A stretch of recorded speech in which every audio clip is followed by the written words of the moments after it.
বিসমিল্লাহির রহমানির রহিম। শুধু হোমিওপ্যাথি চিকিৎসক বন্ধু ও হোমিও অনুরাগী বন্ধু, আসসালামু আলাইকুম ও আদাব। আমি আজকে যে টপিকটি নিয়ে কথা বলবো তা হচ্ছে একটি বিড়াল কাহিনী নিয়ে। সেই বিড়াল কাহিনীটাতে তিনটি ওষুধের ফিলিংস নিয়ে আলোচনা করব।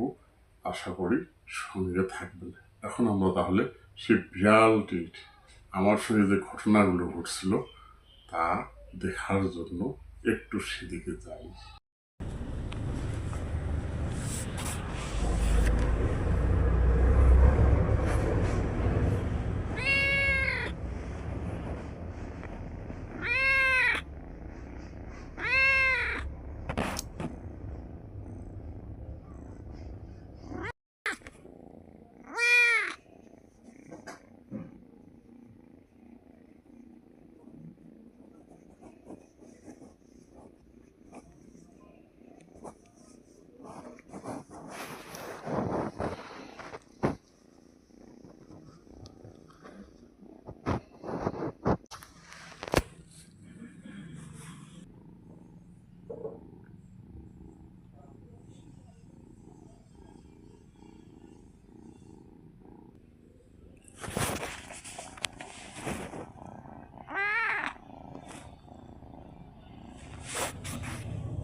বিড়ালটি কি চায়?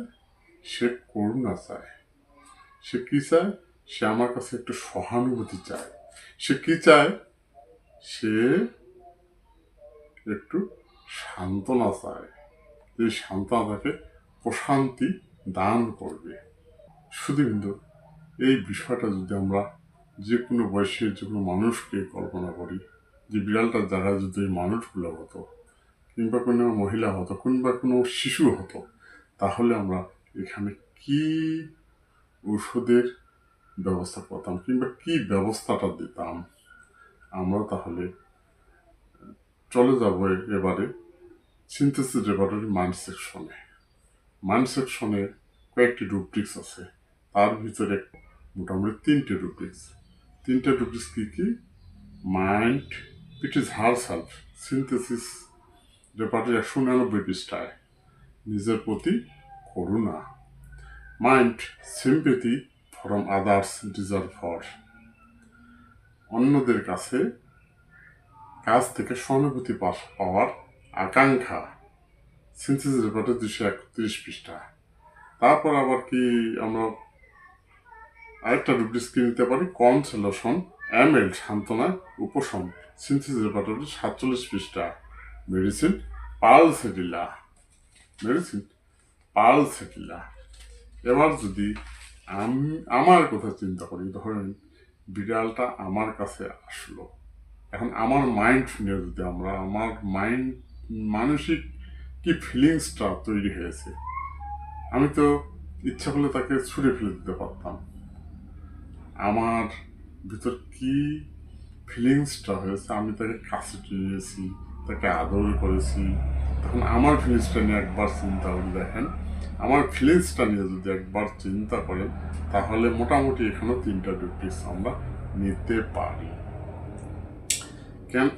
এক নম্বরে mind animals love for animals cats, synthesis রেপার্টরির 15 পৃষ্ঠা।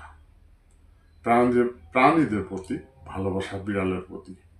Mind sympathetic animals towards, synthesis রেপার্টরির 231 পৃষ্ঠা, সহানুভূতিশীল প্রাণীদের প্রতি। 3 নম্বরে mind self denial, synthesis repertory 211 পৃষ্ঠা, নিজেকে অস্বীকার করে। আসলে এই জায়গাটাতে হয়তো আপনারা হয়তো মনে করবেন যে সেলফ ডিনাইলটা এখানে কেন আসলো।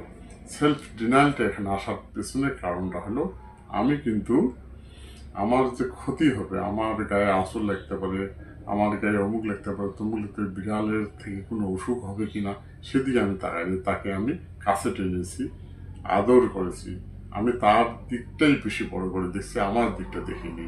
সেজন্য এখানে রুব্রিক সেলফ ডিনাইল মেডিসিন বড় ভাইলাম। এখন ধরুন যদি আমি এই বিড়ালটাকে ছুঁড়ে ফেলে দিতাম,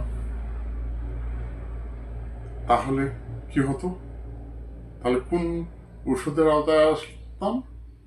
তাহলে আমি একটি ওষুধের আওতায় আসতাম, সেখানে রেফ্রিক্সটি হলো mind animal disgust of cats. Animals animals disgust of cats medicine tuberculinum. এই ছিল আজকের টপিকের আলোচনা। আশা করি ভালো থাকবেন, সুস্থ থাকবেন। আসসালামু আলাইকুম, আদাব।